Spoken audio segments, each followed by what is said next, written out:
So hi guys. So నేనైతే ఈరోజు అయితే నాగముల్ల చెట్టు అయితే చూపిస్తాను చూడండి. సో ఇది కూడా మా తోటలోనే ఉంది. సో ఇది మా తోట.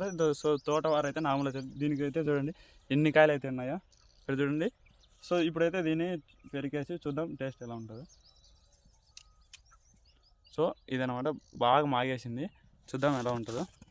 ఇలా ఒక ముళ్ళు తీసుకొని ఏదో ఒక ముళ్ళు, నేనైతే కలికాల ముళ్ళు అయితే తీసుకున్నాను చూడండి. ఇలా పైన జస్ట్ పైన అట్లా కొయ్యండి. ఇట్లా కోసేసి ఇట్లా ఈ పైన అంగడి ముళ్ళు ఉంటుంది. సో ఇది గొంతులో పడిందంటే చాలా డేంజరు. సో దీన్ని తీసేయాలి మనం జాగ్రత్తగా. సో ఇలా తీసేసి దీన్ని పడేసి ఇక్కడ ఉంటుంది కదా, జస్ట్ ఇది దీని లోపల ఉండేది ఇలా వేసేసుకొని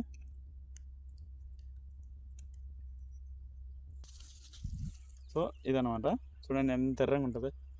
ఇప్పుడు అది ఆ తొక్క అలా పడేసేసి సో ఇప్పుడు తీయంగా ఉంది, బాగుంది. సో ఇది వచ్చేసి మనకు ఆరోగ్యానికి కూడా మంచిది తిన్నామంటాను.